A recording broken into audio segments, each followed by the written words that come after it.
6.25 전쟁 정전협정 70주년을 맞이해서 윤석열 대통령은 한미동맹을 핵심 축으로 자유민주주의 국가들과의 연대를 확대하겠다는 의지를 분명했습니다. 하지만 북한은 일단 무력 도발로 한반도를 둘러싼 긴장이 고조되고 있는데요. 김철현 경일대 특임 교수와 자세히 말씀 나눠보겠습니다. 교수님 어서 오십시오. 안녕하십니까. 네. 자, 지난 27일 6.25 전쟁을 멈추자는 정전협정 70년이 되는 날이었습니다. 이를 기념하는 정부 기념식이 부산 영화의 전당에서 있었는데요. 정전협정 70주년 어떤 의미가 있습니까? 그러니까 정전이 이제 70년이거든요. 그러니까 이 말 그대로 전쟁을 멈춘 지 70년이 됐다는 뜻입니다.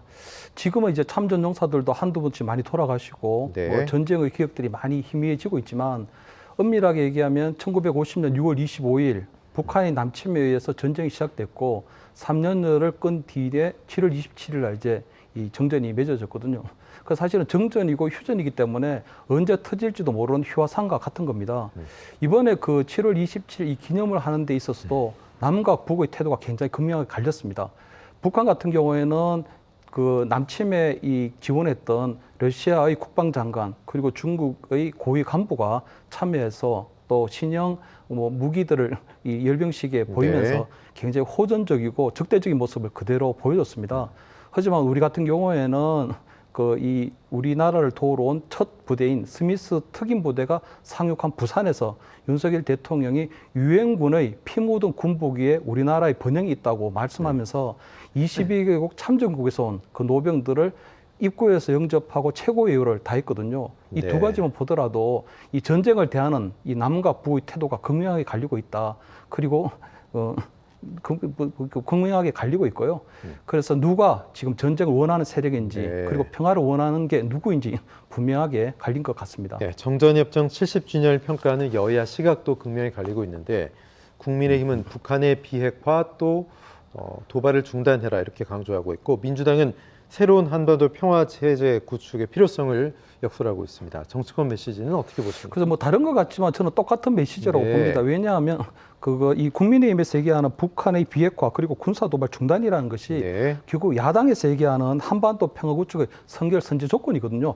다만 차이가 나는 것은 야당의 평화 구축이 조금 위험한 부분이 있다고 봅니다. 왜냐하면 지난 문재인 정부 때부터 계속적으로 정전하고 종전 선언을 하고 평화협정 체제로 가자고 하는 것인데 정전이라고 하는 것의 선결 조건이 비핵화거든요. 네. 예를 들어 그런 것들이 해결되지 않은 상태에서 만약에 종전을 선언하게 되면 결국은 우리만 군비를 확장하지 못하고 무장해제를 하게 되는 꼴이 되기 때문에 결국 우리가 무장해제하는 꼴이 되는 거거든요. 그래서 사실은 지금 굉장히 지금 뭐 이 휴전협정이라든가 이런 부분에 있어서는 네. 그렇게 나가는 데 있어서는 굉장히 좀 신중하고 민족주의적 감성적 또는 민족적 어떤 접근 또는 감상적인 접근은 굉장히 좀 배격할 필요가 있다 이렇게 봅니다. 네, 그런데 윤석열 정부의 대북 정책 방향에도 좀 관심이 가는데 역대 정부는 한반도 안보 환경을 좀 안정적으로 예측하고 관리하는 그런 주변국과의 협력을 중요시했다라는 측면인데 윤석열 정부가 너무 대북 정책에 강경 기조로 가는 게 아니냐 이런 우려의 시각도 좀 있거든요. 그래서 조금 좀 다르게 보는데요. 그 네. 역대 이 정권의 통일 정책 다 실패했습니다. 네. 왜냐하면 그것은 뭐 보수 정권, 진보 정권 가릴 것 없이 다 실패했는데 통일의 가장 큰 걸림돌이 되는 건 두 가지입니다. 북한의 핵 개발 그리고 북한의 김정은 세습 독재 체제거든요.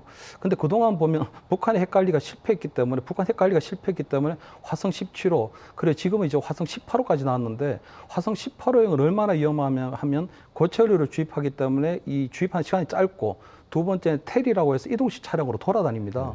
그러니까 어디 있는지 탐지하기 힘들죠. 네. 거기다가 지금은 15,000km까지 사정거리가 늘어났기 때문에 미국이라든가 유럽까지도 사정거리에 들어와 있는 그런 상황이거든요. 그래서 북한 핵관리가 실패된 상황이고 두 번째 북한의 세습 체제도 지금은 김주의 김정은이 따른 김주의 4세대 세습까지도 이어지고 있기 때문에 이 두 가지가 통일의 가장 큰 문제점입니다. 그래서 새로운 윤석열 정부에서는 통일 정책이 과감한 변화를 지금 시도하고 있는데 그 방식은 세 가지라고 봅니다. 네. 첫째는 북한의 비핵화를 반드시 실천해야 됩니다. 그래서 북한의 비핵화는 결국은 굉장히 확장 억제 정책, 핵무기 확장 억제 정책의 핵심이거든요. 그래서 굉장히 강도 높은 그런 핵무기를 이제 확장을 억제하는 그런 정책들이 아마 다음 달 18일 열리는 한미일 네. 그 캠프 데이비드에서의 한미일 정상회담에서도 구체적인 후속 조치가 나오지 않을까 하는 생각이고, 둘째는 김정은 정권에 대한 체제를 어떻게 할 것인가 하는 네. 문제입니다.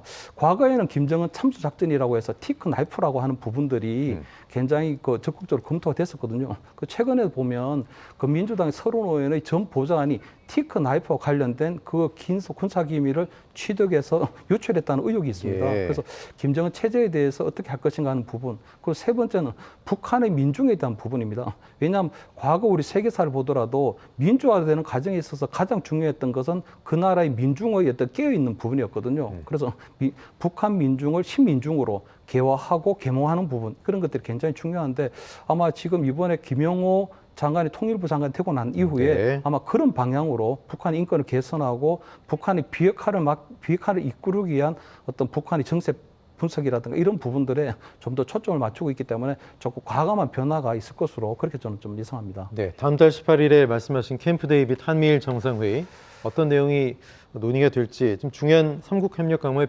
분수령이 될 거다 이런 그렇습니다. 관측인데 향후에 어떤 영향을 회담 결과가 줄 수 있을까요? 아마 이번에 이렇게 원래 이제 그 5월 달에 열렸던 일본에서 히로시마에서 열렸던 어떤 G7 회의라든가 나토 정상회의 같은 이런 다자 회담에서 네. 한일 또는 한미일 삼국이 정상들이 모여서 회의한 적은 있지만 이렇게 별도로 한국, 미국, 일본의 정상들이 한 곳에서 모여서 이렇게 논의하는 건 처음이거든요. 그만큼 한미일 삼각 동맹이 굉장히 어느 정도 굉장히 고도화되고 긴밀해졌다는 부분으로 얘기를 할 수 있겠습니다. 사실 그 지난 문재인 정부 5년 동안에는 우리가 일본하고의 관계가 굉장히 냉랭했기 때문에 어떤 한미일 삼각 어떤 그 동맹들을 좀 더 긴밀하게 만드는데 굉장히 좀 제약이 많았거든요. 그래서 아마 다음 달 18일 한미일 삼각 정상이 모이게 되면 아마 워싱턴 선언 이후로 북한의 비핵화를 좀 더 구체적으로 이끌어낼 수 있는 워싱턴 선언 이은 어떤 후속 조치가 좀 나올 수 있을 것 같고, 그 이후에 미국에서 얘기하는 그 우리 아시아 태평양권에 있어서의 어떤 대만 문제, 그리고 글로벌 어떤 탈중국 글로벌 공급망에 대한 문제, 이런 부분들까지도 다양하게 만들어지면서 아마 삼국 간의 어떤 뭐 공동 성명이 나올 수도 있고 또는 한미일 정상회담이 좀 정례화되는 그런 효과가 좀 나오지 않을까 이렇게 예상을 합니다. 네,